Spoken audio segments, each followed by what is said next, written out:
Where you're watching us from, welcome to Newsfeed this 9th day of July 2023. I'm Flora Limoki. Let's kickstart where 12 people have died in Migori County after allegedly consuming illicit brew, which has left 7 others in critical condition. Local leaders led by Tagare Ward Representative Moses Maigwa and residents in Kuria West Migori County have unanimously joined the fight against illicit brew after the unfortunate incident. The local residents descended on the house of the suspected brewer and razed it down. This comes after the killer brew that is suspected to have been poisonous claimed lives of 12 residents, as 7 others are still being admitted at Migori Referral Hospital, some Jomen and Mabera hospitals as well.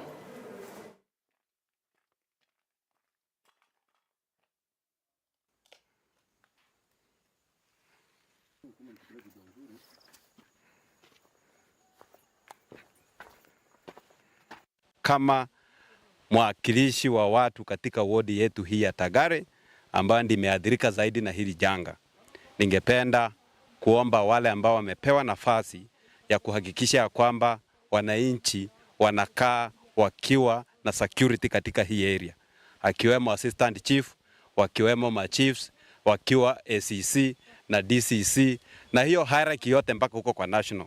Sisi wote tunajua ya kwamba pombe ambayo inatengenezwa huku ni haramu, imepigwa marufuku na serikali, lakini kila siku watu wanakunywa na inatesa wananchi, lakini huwa hawachukui sheria. Kwa hivyo tunataka kuwapea notice ya kwamba wafanye kazi yao, wachukue majukumu. Kama pombe ni haramu, hizo pombe zisiuzwe katika hizi maeneo, kwa sababu ingekuwa wamefanya kazi yao vizuri, ni kweli ya kwamba leo hii hatungekuwa tumepoteza hawa watu tumepoteza. Kwa sababu ni ukweli ya kwamba kuna watu wengi wamekuwa vipofu, wamepoteza maisha yao, na hatuwezi ruhusu kila siku hizi vitendo ziendelee kuungana na sisi. Mkutano ambao tumekuwa nao hapa na wananchi, wao wenyewe wamekubali watafanya hiyo kazi kama serikali imekataa kuchukua hilo jukumu. So as a government, we have been sent here by the governor of Migori County, Dr. Chilayako, to help the families that have been affected by this issue of alcohol that was intoxicated. So we have discussed and agreed with the community that we are going to support them as a government, both with the MCAs of this area, and then we urge the community members to be patient and not cause chaos and affect other people, and follow the law. A recent study by education stakeholders in Cardiado County has revealed that the county has been performing dismally low in national examinations, with handful students qualifying to tertiary education, a crisis that they say is worrying. In a meeting that brought together county education director and school heads, they pointed out that poor infrastructure, delay of school syllabus, and learning materials teachers' absenteeism were among the biggest setbacks. Those 15% that we were seeing as university grades, we can do better. The 45% at the tail that we were seeing, we can bring it up. So I actually want to say that we can do better if we focus on the agenda of education. We have talked about unity, which is a key point, and one speaker said that it is important to have a principle from the local community so that they act as role models. It told me something, that the important principle has also not been accepted much. Lazima tuongee ukweli. We need changes in those institutions. And I've been agitating for changes in those institutions all along. But we are not saying disciplinary action. A change is as good as the rest. Let us improve ourselves. And so the objective of this conversation is for us to accept that things are falling apart. And we are no longer at peace. Even when we pretend to be quiet and familiar and all work and all that, it is eating us deep inside because we know the truth. And we have an obligation to it. Legislators allied to the Azimio la Umoja coalition have vowed to rally Kenyans into the civil disobedience to the Kenya Kwanza government if the president is not going to listen and respond to call of the opposition team led by Pokot South MP David Kosing. Legislators has expressed their dissatisfaction to the government for not containing the insecurity issues in Pokot, over which he terms as negligence to human rights. We will be among the people who will sign the 10 million signatures to show our dissatisfaction with this government which does not listen to the people. They better to listen to the people quickly. And I want to tell Kenyans, you look around. If your MP was bought, it's up to you who voted an MP who can be both left, right, center, to sell your rights and protect the interests of Kenyans. Now here in Kapenguria, if you ask some of these kiosks around, sugar is retailing at a minimum of 250 shillings a kilo and 300 shillings a kilo. Where is it going? Maybe in another one year, it will be about 500. Why? Because if you increase fuel, then you increase everything. People going to school now, many people are lining here looking for money for transport to send the children to school. Life is becoming unbearable. And therefore, I want to urge government to listen to the people, listen to the voice of the people. Have come out to condemn protests led by the opposition leader Raila Odinga, citing that they are jeopardizing the prevailing peace and threatening the economy at large. The leaders calling on the opposition leader to take up alternative initiatives of fostering peace, even as he plays his constitutional role. Tuelezane ukweli. Haiwezekani Kenya hii fakta tu kila wakati ni mtu mmoja na amejaribu kutumia changamoto ya watu kupata ile kitu anataka kupata. I think that is very wrong and he must be told. Hiyo ndio vitu ambavyo tunaangalia pande hii. Sasa nyinyi msaidie kueleza hii mtu kwamba hata wakati imeisha. Sasa isiendelee kusumbua wa Kenya na kusumbua watu. Jana nimeangalia kwamba ati sasa wana launch kitu ati wasanye signatures. Ati ya kutoa serikali kutoka ofisi. Na hii miaka yote Wakenya wanajua kura inapigwa, mwenye atakuwa ameongoza kwa wiki wa kura anaongoza. Sasa hii maneno tunasumbuana ya nini?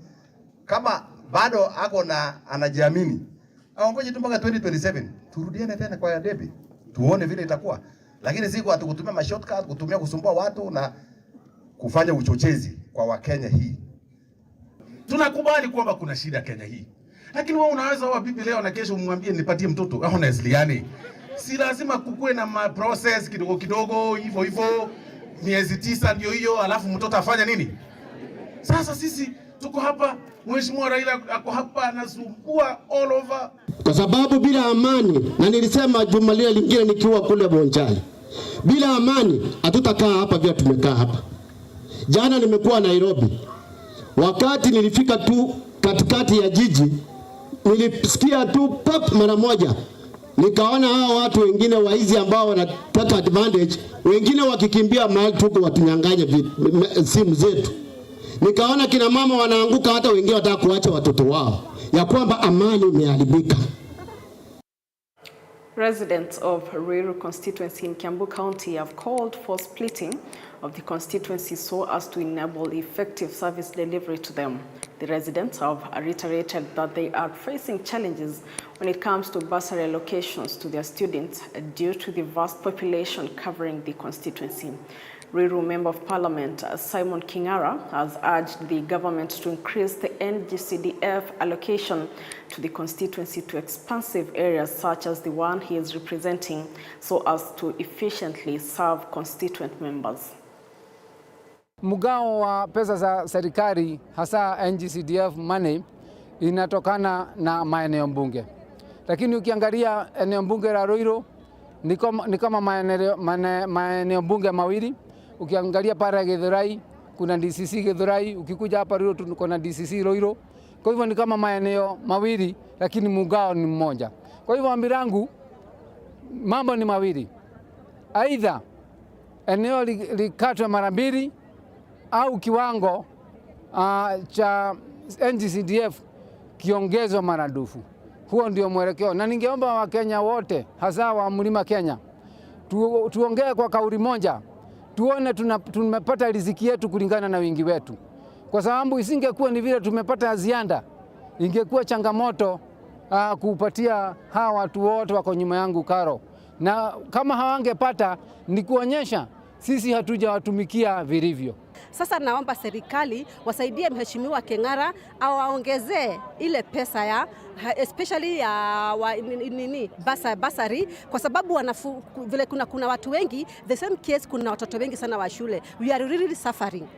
Sasa ningeomba ama Ruiru ikatanishwe mara mbili, iwe Githurai na Ruiru, at least Keng'ara awe anashughulikia watu wadogo, at least watoto wetu wawe wanasoma, because even now we have very many street children. Kama watoto Monday the whole of this week wamekuwa nikifukuzwa shule, hata kesho na kesho kutwa pengine watafukuzwa shule.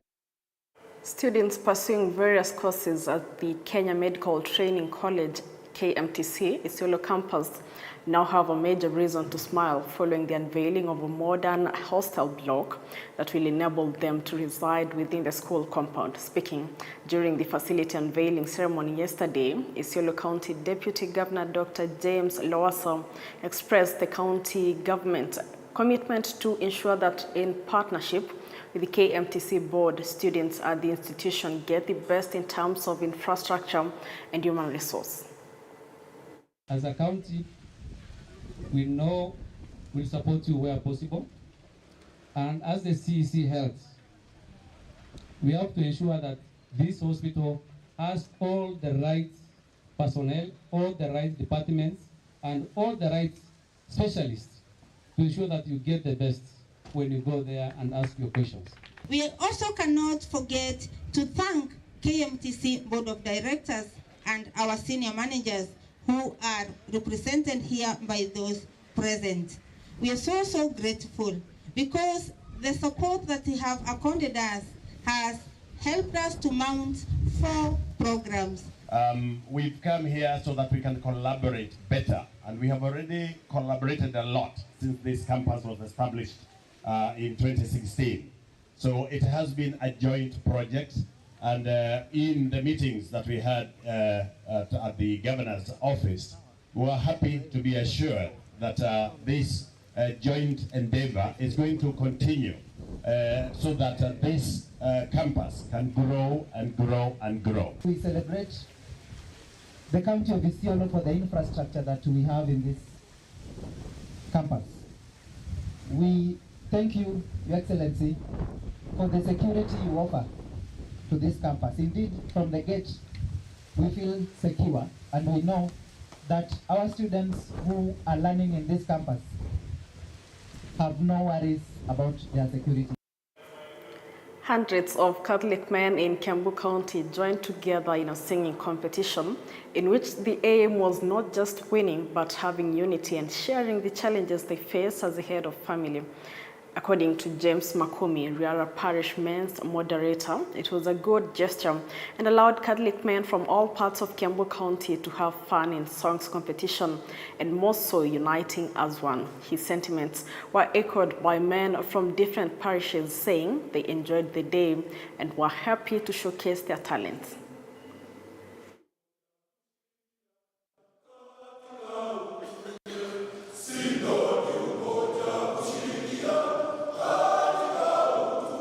Kwa majina ni George Richo, moderator St. John the Baptist Gaita, the newest outstation ya hapa Ting'ang'a. Kwanza ningependelea kushukuru wanaume wote wenye leo wamejitolea kufika mahali hapa. Ni furaha nyingi kuona wanaume wamekubali kuwa pamoja kuhubiri ama kueneza Injili kwa njia ya wimbo. Ni hafla ya kushikanisha wazee wote wa hii kanisa ya Catholic ya dinari ya Kiambu. Hii hafla ya leo kwa kweli ilikuwa mashindano, lakini muhimu sana sio kushindana.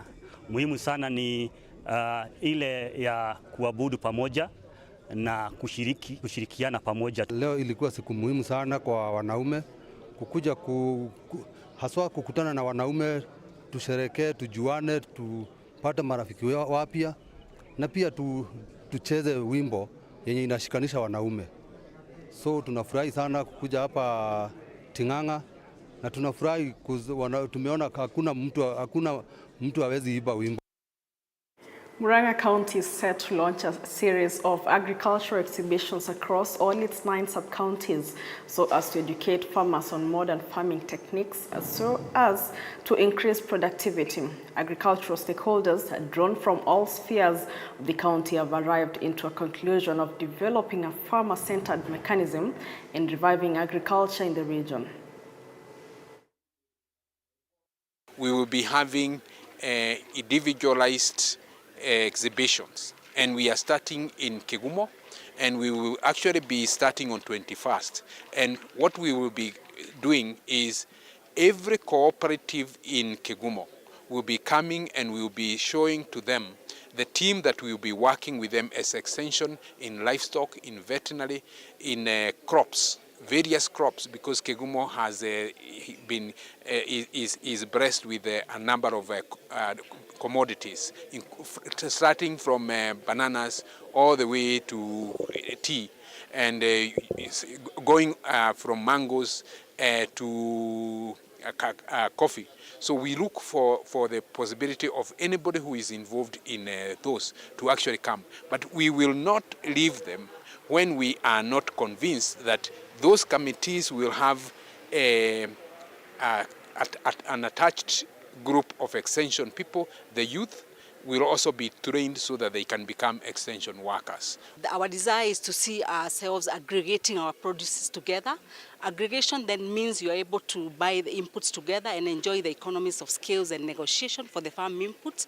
Again, when you aggregate your product together, access to markets are easier because you negotiate with people with the numbers. And again, we know we have a lot of support in terms of looking for high and value markets for our produce. Celebrations of the Swahili language have continued in the coastal region where it originated 3,000 years ago. The Swahili community organized cultural exhibitions as well as participating in henna competition, cooking, and sports competitions. Swahili as a mother language has gained fame as a national language in Kenya and several other countries in Africa. This is despite the challenges faced in preserving their diverse culture following contact with Western cultures. Our Mombasa-based reporter Paul Munio tells us more. The Swahili community prides itself in the popularity of their tongue, which gains traction every day in Africa and across the globe, prompting the UN to set aside the 7th of July as a special day to celebrate the language that has been touted as one that could unite the world.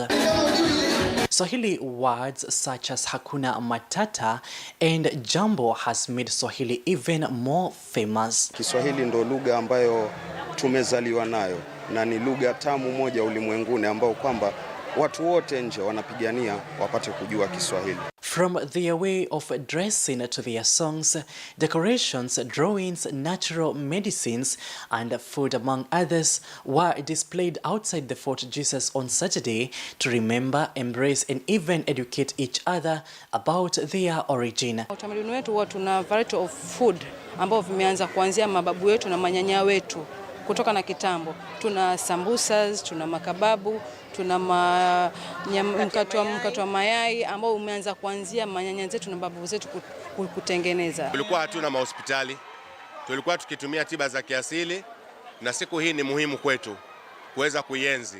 The young participated in different activities by Swahili culture, including football and swimming competitions. Foundation ya Kiswahili tuliokuwa nayo, tunkuja hapa ili kuelimisha kwamba pia wasichana wanaweza kucheza. Swahili pia imechangia katika chanzo kikubwa chetu, pia inatusaidia katika mazungumzo, kuashiria watu wenzetu hapa. Kama mfano mwenzako ameshika mpira naambia nyaka vizuri, nyaka vizuri. The elderly too competed in crushing the grain using their old methods, while the young mothers participated in applying henna. Henna is used as temporary tattoos, in particular for decorating hands and feet. Drawings in Swahili society was important as it is today, despite trends as a result of technology. Tambo kulikuwa na kuchora ukutani, sakafu ilikuwa inatengenezwa patterns nini, Kwa hivyo uchoraji umekuwa kila mahali. Acha nikuibie siri, ukija kwa Kiswahili kuna ile bei fulani utapata na ni yako tu, na ukija na lugha tofauti jua tu pia utapatana na bei ya lugha tofauti. However, this community feels that their culture and language are endangered as many of their youth might be influenced by the Western culture, way of dressing, food or music. Na kweli kila mtu amebadilika, wamesahau, waliokwenda Ulaya, waliokwenda Amerika, waliokwenda kila mahali, kila mtu anasahau karne za zamani vile zilikuwa. They have called upon parents to nurture their future generations within their culture. Paul Munio, TV 47, Mombasa. Education Cabinet Secretary Ezekiel Machogu has announced that the Ministry of Education, through the Teachers Service Commission, will employ more teachers in West Pokot County and the country at large. This comes days after Teachers Service Commission lamented over the shortage of teachers in the country. Speaking in West Pokot County, Education CS Machogu said the government is working towards employing teachers in order to fill the gap of shortage of teachers. Machogu has further noted that the ministry and the government under new university and TVET funding model will provide government scholarships of more than 90% to students joining institutions of higher learning. Kwa wiki mbili, Mheshimiwa, nimekuambia vile utafanya. Kwa wiki mbili kutoka sasa tutakuwa na walimu katika shule. Katika university, Mheshimiwa Rais amesema ya kwamba wazazi hasa wale ambao hawana uwezo hawataendelea kuhangaika. Kama umepata mtoto ambaye amepita kwenda university, serikali itasimamia almost 90%. Tumekuja na mpango model mpya ya kufinance university education. Over 2,000 residents of Moya constituency have benefited with free eye checkup and treatment from Lions Hospital. According to Lions Eye Hospital specialist Samuel Kimario, the main causes of eye ailments in Moya is attributed to dust, smoke and diseases such as diabetes, adding that children from 1 year and adults from 40 to 50 years are the most affected and also struggling with various ailments. Mary Maingi Thiba, the Member of Parliament who was the organizer of the medical camp, has called on government to put more effort in eyes treatments and ensure that services are brought closer to people. Tunaweza sema tumeona mashida mingi huku hii constituency ya Moya. Kitu ya kwanza tumeona na hii age group ya kuanzia from around 15 from 1 year to around 40 years. The major condition tumeona huku ni ugonjwa unaitwa allergic conjunctivitis. Kuna magonjwa mengine ambayo tumeona ambayo pia watakuja warifariwa, kwa mfano kama vile cataract ambayo tunaita utandu kwa Kiswahili sanifu. Utandu inaweza korektiwa na inaweza korektiwa kwa kufanyia upasuaji. Shida nyingine pia tumekuja tukona na ambayo imekuwa changamoto ambayo inamaliza macho ya watu wengi sana, ni ugonjwa ambao unaitwa glaucoma.